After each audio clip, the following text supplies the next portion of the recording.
Si vous allez quelque part dans le Nouveau Testament, j'ai oublié les versets, la Bible nous dit, un jour, le Seigneur Jésus-Christ était entouré de ses disciples. Il va leur dire ceci. Je vois les diables, Satan, venir vers moi. Mais ma joie est tellement grande. Vous savez pourquoi? Parce que malgré que le diable vient vers moi, mais il va tout de suite retourner parce qu'il n'y a rien de lui en moi. Parce que je ne lui suis pas redevable. Parce que je ne lui dois rien du tout. Voilà pourquoi je vous dis, je les vois venir vers moi. Mais ma joie est qu'il n'y a rien de lui en moi. Oui, mon frère, ma soeur, les créanciers, c'est l'image de Satan, le diable, qui va toujours réclamer ce qu'on lui doit quelque part. Si ces créanciers s'étaient présentés auprès de la veuve pour réclamer son argent, c'était parce que le mari de cette veuve, avant sa mort, avait emprunté de l'argent auprès des créanciers.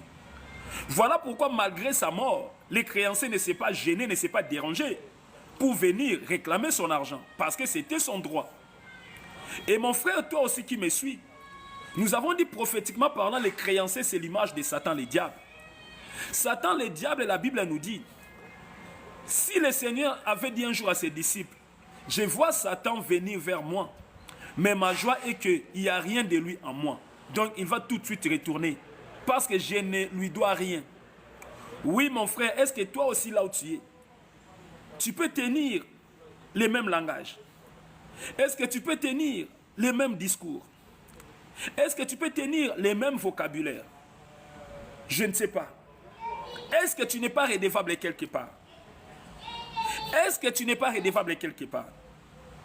Et si nous parlons de la redevabilité, ce n'est pas seulement par rapport à l'argent, mais par rapport à notre vie que nous menions sur cette terre. La Bible nous dit ceci. Si tu es un enfant de Dieu, tu dois marcher dans la crainte de la parole. Et cela ferait à ce que tu sois sous la protection de notre Dieu. Car si tu ne marches pas dans la crainte de la parole, c'est une façon d'ouvrir aussi la porte à Satan, le diable. Parce que tu mènes la vie qui correspond à ce qu'il attend de toi. Pose-toi la question, mon frère, ma soeur. Tu mènes quel genre de vie? Tu mènes quel genre de vie, mon frère, ma soeur? Est-ce que la vie que tu mènes, c'est vraiment celle que l'Éternel attend de toi? La vie que tu mènes, c'est vraiment celle que l'Éternel attend de toi? Ou c'est celle qui honore Satan, le diable? Pour comprendre si tu es redevable à Satan, le diable, je vous demande de prendre la Bible au livre des Galates. Galates chapitre 5. La Bible nous dit ceci. Galates chapitre 5, verset 16. La Bible nous dit ceci. Galates chapitre 5, verset 16. J'ai dit donc, marchez selon l'esprit, et vous n'accomplirez pas les désirs de la chair. Car la chair a des désirs contraires à ceux de l'esprit. Et l'esprit en a des contraires à ceux de la chair. Ils sont opposés entre eux, afin que vous ne fassiez point ce que vous voudriez. Si vous êtes conduit par l'esprit, vous n'êtes point sous la loi. Or, les œuvres de la chair sont manifestes. Oui, mon frère, c'est ce que je cherchais. Nous avons dit, si les créanciers s'étaient présentés auprès de la veuve pour réclamer son argent, c'est parce que cette famille lui devait quelque chose. C'est pour cela qu'il ne s'est pas dérangé malgré la mort de la personne qui avait emprunté. Il s'est quand même permis d'aller voir sa famille pour réclamer son argent. Il en est de même pour les diables, mon frère, ma soeur.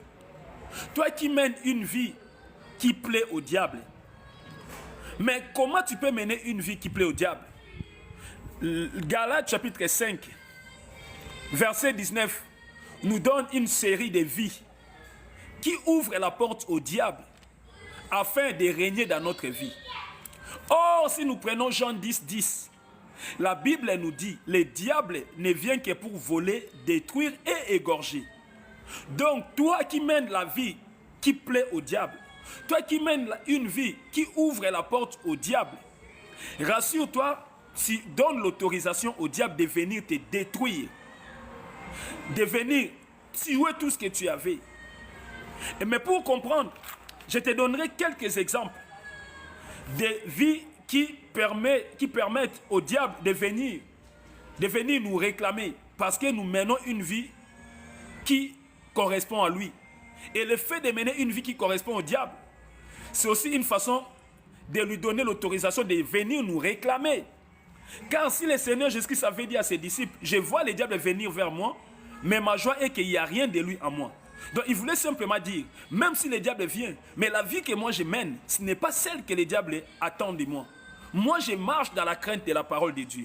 Or le diable veut toujours que les gens se détournent de la crainte de Dieu. Or moi je crains l'Éternel. Donc comme ce n'est pas la vie que le diable cherche, le diable n'a pas de place dans ma vie. Et mon frère, toi aussi tu vas savoir, si toi la vie que tu mènes permet à ce que le diable vienne te réclamer. Galates 5, 19 nous dit ceci. Or, les œuvres de la chair sont manifestes.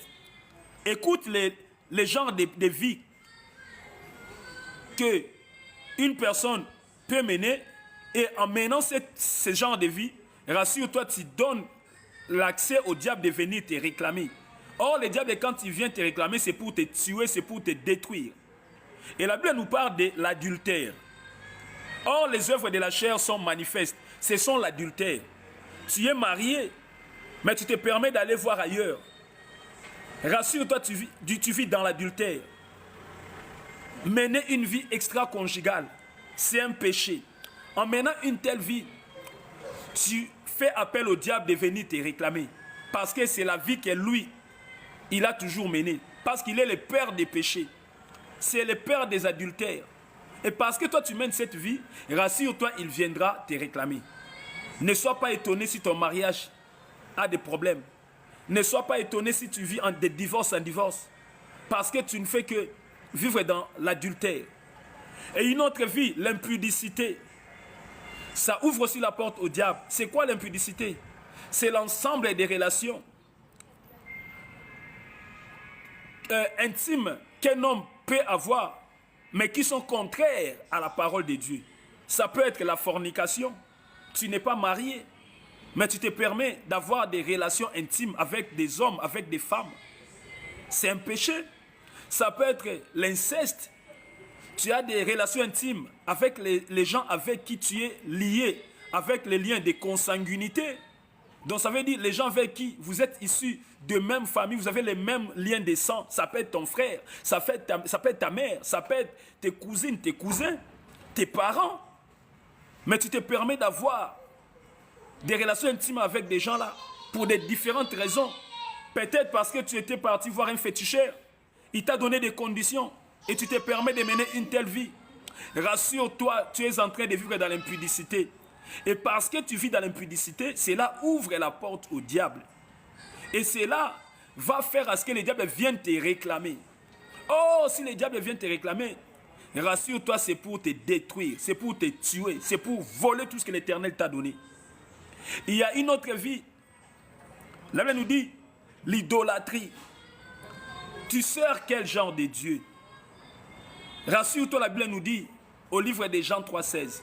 Car Dieu a tant aimé le monde, qu'il a donné son Fils unique, afin que quiconque croit en lui ne périsse point, mais qu'il ait la vie éternelle. Mon frère, si tu veux être sauvé au dernier jour, car n'oublions pas, malgré que nous vivons sur cette terre, un jour nous serons face au Dieu qui nous a créés, pour lui rendre des comptes de la manière dont nous l'avons servi sur cette terre, de la manière dont nous nous sommes comportés sur cette terre. Oui, mon frère, il y a un seul médiateur entre nous et le Dieu créateur, c'est la personne de Jésus-Christ. Voilà mon frère, toi qui as déjà reçu le Seigneur Jésus-Christ dans ta vie, je t'encourage de rester scotché à lui, de rester accroché à lui. Et toi qui ne l'as pas encore reçu dans ta vie, que personne ne te trompe. Il n'y a pas de salut en dehors du nom de Jésus-Christ. Reçois le Seigneur Jésus-Christ dans ta vie pour garantir ton salut. Et la Bible rajoute encore, c'est par le nom de Jésus-Christ que nous arrivons à marcher sur les serpents, à marcher sur Satan le diable, à marcher sur les occultistes, à marcher sur les démons, à marcher sur tout.